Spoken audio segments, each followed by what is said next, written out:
Hello students, welcome to SV academy Rawla online classes. आज मैं class 10th विच subject Punjabi दा lesson number 2 निबंध भाग दा लैसन नंबर 2 गंगा दीन करवाऊँगी। पहले लैसन किरत करवाया सी निबंध दा, उहदे क्वेश्चन आंसर करवाए सी। मैनूं उम्मीद है तुसीं अपनी नोटबुक च कर लिया होने है। लर्न भी करोगे, नाल नाल वर्क भी साफ सुंदर करोगे। कंप्लीट रखना वर्क सब ने, तां जो टीचर जो नोटबुक तुहाडी देखण आउण उन्हां नूं दिखा सको भी साडा वर्क कंप्लीट है। इस तरह तुसीं किसी दे नोट देण तो बच सकते हो। गंगा दिन है ये लैसन प्रिंसीपल तेजा सिंह का लिखा होया है। इस निबंध दे राइटर कौन है? प्रिंसीपल तेजा सिंह।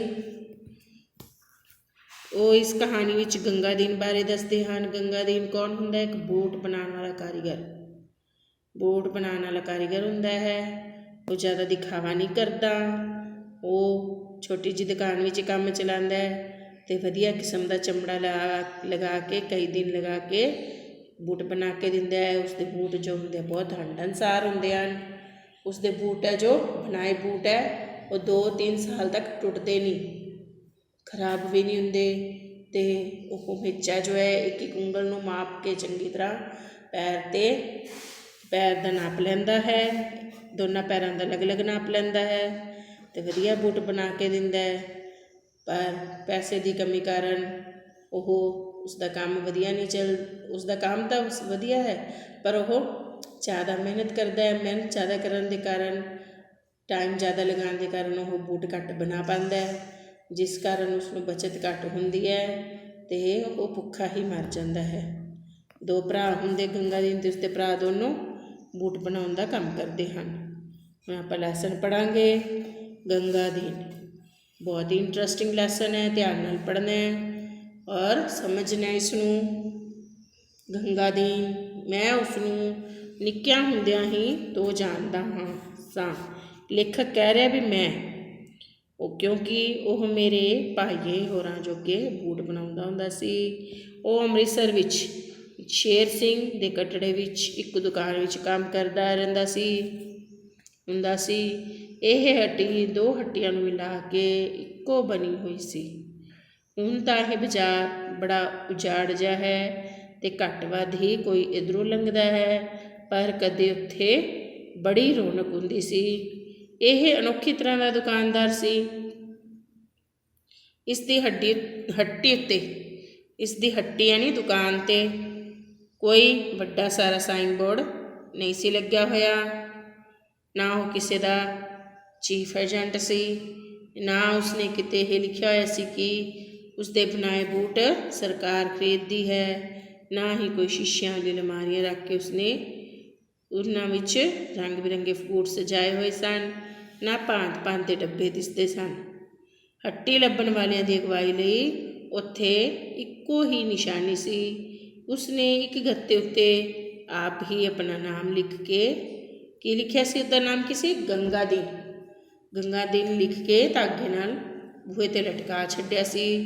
यह भी उसके डाकिए ते होर कई एक ग्राहकां दे कहण ते कीता सी। हट्टी दे वधवें फट्टे उत्ते एक बाल्टी ते एक लोहे की पुरानी कुर्सी पई रहिंदी सी। जां उत्थे 2 जोड़े पुराने बूटां दे सजे हुए सन। मैं सारी उम्र वही 2 जोड़े उत्थे पए वेखदा रहा, क्योंकि वह वाधू जोड़े बनाउंदा ही नहीं सी। वह केवल साई दे जोड़े बनाउंदा सी। वह इउं नहीं सी कर सकदा, नहीं सी करदा कि एवें बूट बना के रखी जावे ते जिहड़ा जिस ग्राहक दे पैर आ जावे उसदी गल मण देवे। वह हर एक गाहक दे 2 पैरों का अड अड मेचा लैंदा सी। उसदे पैर की एक एक उंगल नूं वेखदा सी कि वह कित्थों लम्मी है ते कित्थों उच्ची है, तां जो बूट उचेचा उसके पैर लई बने ते अजिहा बने जो उसकी एक एक उंगल नाल ठीक आवे। किधरे भी लगे ना ते ना ही छेती खराब होवे। यह कदे नहीं सी होया कि उसका बनाया बूट गाहक नूं ठीक मेचे ना आया होवे, क्योंकि पूरा मेचा लैके बनांदा सी, पूरा माप लैके बनांदा सी, तां उन्हां ते बनाए बूट है जो गाहक नूं बहुत वधिया पैर विच फिट आंदे सन। पूरियां ਉਂਗਲਾਂ ਦਾ नाप लैंदा सी, एक एक ਉਂਗਲ ਨੂੰ ਵੇਖਦਾ ਸੀ कि कित्थों लम्मी है कित्थों उच्ची है, ना ही उसके बनाए बूट है जो गाहक दे पैर ते लगदे सन। फिर यह 2 जोड़े बाहर पे रहंदे सन, कित्थों आ गए यह भी अणहोनी गल है। उन्हें कदे भी अपनी दुकान ते घर दी हद विच चमड़े दी अजिही चीज़ नहीं सी लिया सकदा। ਉਹ ਤਾਂ ਕਦੇ ਵੀ ਆਪਣੀ ਦੁਕਾਨ ਤੇ ਘਰ ਦੀ ਹੱਦ ਵਿੱਚ ਚਮੜੇ ਦੀ ਅਜਿਹੀ ਚੀਜ਼ ਨਹੀਂ ਸੀ ਲਿਆ ਸਕਦਾ ਜਿਸ ਉੱਤੇ ਉਸਨੇ ਆਪ ਮਿਹਨਤ ਨਾ ਕੀਤੀ ਹੋਵੇ। ਨਾਲੇ ਉਹ ਦੋਵੇਂ ਬੂਟ ਡਾਢੇ ਪੱਕੇ ਤੇ ਡਾਢੇ ਸੋਹਣੇ ਸਨ, ਯਾਨੀ ਬਹੁਤ ਹੀ ਪੱਕੇ ਤੇ ਬਹੁਤ ਹੀ ਸੋਹਣੇ ਸੀ। ਉਹਨਾਂ ਨੂੰ ਚਮੜਾ ਬੜਾ ਕੀਮਤੀ ਲੱਗਾ ਹੋਇਆ ਸੀ। ਉਹਨਾਂ ਨੂੰ ਵੇਖਦਿਆਂ ਹੀ ਬੂਟ ਖਰੀਦਣ ਨੂੰ ਜੀ ਕਰ ਪੈਂਦਾ ਸੀ, ਕਰ ਆਉਂਦਾ ਸੀ। ਉਹ ਨਮੂਨੇ ਦੇ ਬੂਟ ਸਨ ਤੇ ਉਹਨਾਂ ਨੂੰ ਕੇਵਲ ਉਹੀ ਬਣਾ ਸਕਦਾ ਸੀ ਜੋ ਦਿਲੋਂ ਆਪਣੇ ਕੰਮ ਨਾਲ ਪਿਆਰ ਕਰਦਾ ਹੋਵੇ ਤੇ ਨਮੂਨੇ ਦੀਆਂ ਚੀਜ਼ਾਂ ਫਰਜ਼ ਕਰਕੇ ਉਹਨਾਂ ਨੂੰ ਬਣਾਉਣ ਲਈ ਵਾਹ ਲਾਉਂਦਾ ਹੋਵੇ, ਯਾਨੀ ਉਹਦੀ ਕੋਸ਼ਿਸ਼ ਕਰਦਾ ਹੋਵੇ, ਵਾਹ ਲਾਣਾ ਕੋਸ਼ਿਸ਼ ਕਰਨਾ। ਇਹ ਠੀਕ ਹੈ ਕਿ ਉਸ ਬਾਬਤ ਇਹ ਸਾਰੀਆਂ ਗੱਲਾਂ ਮੈਨੂੰ ਢੇਰ ਚਿਰ ਪਿੱਛੋਂ ਜਾ ਕੇ ਸੋਚੀਆਂ ਸਨ, पर जदों मैं 14 साल की उम्र विच उसकी हट्टी ते पहली बार गया सां, उदों भी मेरे उत्ते उसदे भरा दे वड्डपन का भारी असर पिया सी, क्योंकि हिंद विच हत्थी बूट बनाने फिर इहो जिहे बनाने मेरे लिए एक अचंभा ते गुंझल सी। मैं उस दिन तक इहो समझदा रहा सां कि सारे बूट ਵਲੈਤੋਂ ਹੀ ਆਉਂਦੇ ਹਨ, ਵਲੈਤੋਂ ਯਾਨੀ ਫੋਰਨ ਤੋਂ, ਅਤੇ ਕੇਵਲ ਮਸ਼ੀਨ ਨਾਲ ਹੀ ਬਣ ਸਕਦੇ ਹਨ। ਮੈਨੂੰ ਯਾਦ ਹੈ ਕਿ ਇੱਕ ਦਿਨ ਮੇਚਾ ਦਿੰਦਿਆਂ ਮੈਂ ਸੰਗਦਿਆਂ ਉਸਨੂੰ ਕਿਹਾ, ਗੰਗਾ ਦੀਨ ਇਹ ਤੁਹਾਡਾ ਕੰਮ ਮੈਨੂੰ ਤਾਂ ਬੜਾ ਸੌਖਾ ਜਾਪਦਾ ਹੈ। ਉਸਦਾ ਉੱਤਰ ਵੀ ਚੇਤੇ ਸੀ, ਮੈਨੂੰ ਚੇਤੇ ਹੈ, ਉਸਦਾ ਉੱਤਰ ਵੀ ਮੈਨੂੰ ਚੇਤੇ ਹੈ। ਉਸਨੇ ਆਪਣੀ ਵੱਡੀ ਹੋ ਚੁੱਕੀ ਦਾੜੀ ਵਿੱਚ ਮੁਸਕਰਾ ਕੇ ਕਿਹਾ, हाँ सरदार जी, यह भी एक उच्चा हुनर है। यह भी हुनर है, बिना अगर आपां नूं हुनर ही नहीं होगा, यानी अपन बनाने नहीं आएंगे तो ਆਪਾਂ किवें बना लांगे बूट? सारे तो नहीं बना सकते ना। जिसका काम हुंदा है, जिसनूं बनाने आंदे वही बना सकता है। गंगा दीन आप बहुत मद्रासी, उसका चेहरा मूरा उसके अपने बनाए बूटां वर्गा साफ सी। उस उत्ते कोई दिखावा या उच्चापन नहीं सी। उसके सिर ते दाड़ी दे वाल पूरे हो चुके सन, पर उसकी आवाज़ बड़ी साफ सी, बड़े ठरमे वाला सी ते सब काम ठंडे दिल नाल करदा सी। उसदी अखां विच चमक सी जो दसदी सी कि इन अखां दा मालक हर एक काम नमूने दा करदा है, अपनी सारी वाह ला दिंदा है। सारी वाह ला के करना यानी अपनी सारी कोशिश करना, पूरी जोर ला देना, यानी अपना पूरे आप की तरफों वधिया तरह करना, अते अपने दिल दे पूरे चाव नाल करदा है। उसका वड्डा भरा भावें रत्ता पिलत्तन उत्ते सी ते कुब्बा भी सी, पर वह गंगा दीन नाल इन्ना रलदा सी कि मैनू कई बार पता ही नहीं सी लगदा कि मैं उन्हां विचों किस नाल गल्लां कर रहा हाँ। यानी दोनों भरा एक दूजे दे हम शक्ल सन, एक दूजे नाल बहुत मिलते सन कि लेखक नूं भी पता नहीं लगता किस नाल गल कर रहा।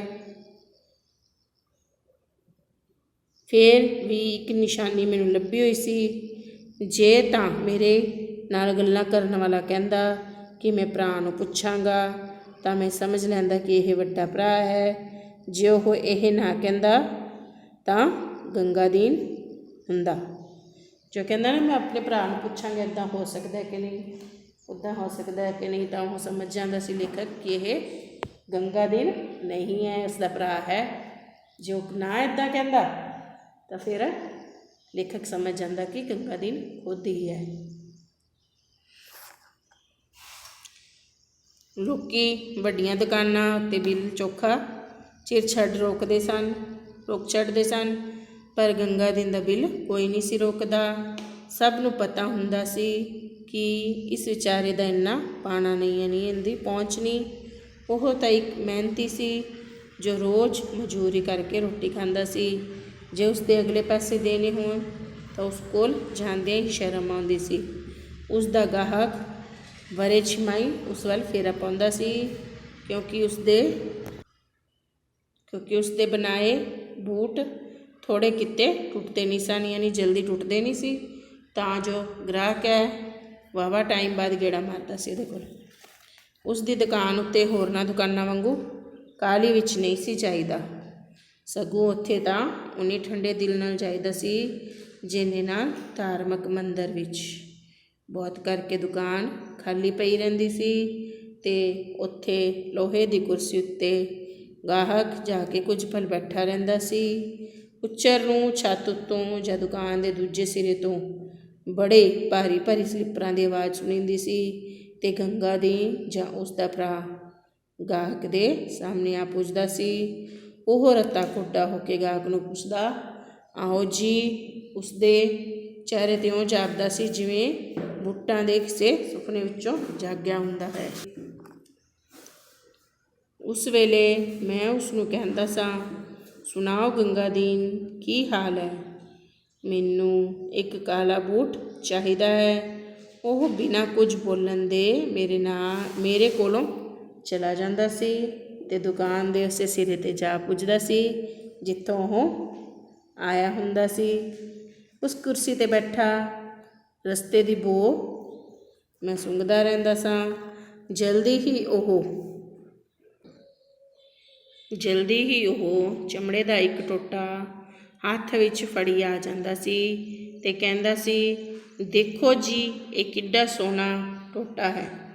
ਜਦੋਂ ਮੈਂ ਵੀ ਉਸਦੇ ਸੋਹਲੇ ਗਾ ਚੁੱਕਦਾ ਤਾਂ ਉਹ ਪੁੱਛਦਾ, ਸੋਹਲੇ ਗਾ ਚੁੱਕਣਾ ਉਸਦੀ ਤਾਰੀਫ ਕਰਨਾ ਟੋਟੇ ਦੀ ਵੀ ਬਹੁਤ ਸੋਹਣਾ ਹੈ, ਕਿੰਨੇ ਦਾ ਲੱਗੂਗਾ ਜਾਂ ਕਿਵੇਂ ਵੀ ਹੈ। ਤਾਰੀਫ ਕਰ ਦਿੰਦਾ ਜਦੋਂ ਉਹ ਬੂਟ ਦੀ ਟੋਟੇ ਦੀ। ਤਾਂ ਉਹ ਕਹਿੰਦਾ, ਉਦੋਂ ਕੀ ਪੁੱਛਦਾ ਸੀ, ਤੁਹਾਨੂੰ ਬੂਟ ਕਦੋਂ ਚਾਹੀਦਾ ਹੈ? ਮੇਰਾ ਉੱਤਰ ਹੁੰਦਾ, ਜਦੋਂ ਤੁਸੀਂ ਸੌਖ ਨਾਲ ਦੇ ਸਕੋ, ਜਦੋਂ ਤੁਸੀਂ ਆਸਾਨੀ ਨਾਲ ਦੇ ਸਕੋ। ਤਾਂ ਉਹ ਸੋਚ ਕੇ ਕਹਿੰਦਾ, ਅੱਛਾ ਜੀ, ਅੱਜ ਤੋਂ 15ਵੇਂ ਦਿਨ ਸਹੀ। ਜੇ ਗੰਗਾਦੀਨ ਦਾ ਵੱਡਾ ਭਰਾ ਹੁੰਦਾ ਤਾਂ ਉਹ ਕਹਿੰਦਾ, ਮੈਂ ਆਪਣੇ ਭਰਾ ਨੂੰ ਪੁੱਛਾਂਗਾ। ਫਿਰ ਮੈਂ ਉੱਠ ਬਹਿੰਦਾ ਸਾਂ ਅਤੇ ਮੈਨੂੰ ਦੁਕਾਨ ਤੋਂ ਜਾਂਦੇ ਨੂੰ ਵੇਖ ਕੇ ਉਹ ਸਤਿ ਸ੍ਰੀ ਅਕਾਲ ਬੁਲਾ ਦਿੰਦਾ ਸੀ, ਪਰ ਉਸਦੀ ਨਜ਼ਰ ਅਜੇ ਵੀ ਉਸ ਚਮੜੇ ਉੱਤੇ ਹੀ ਗੱਡੀ ਹੁੰਦੀ ਸੀ।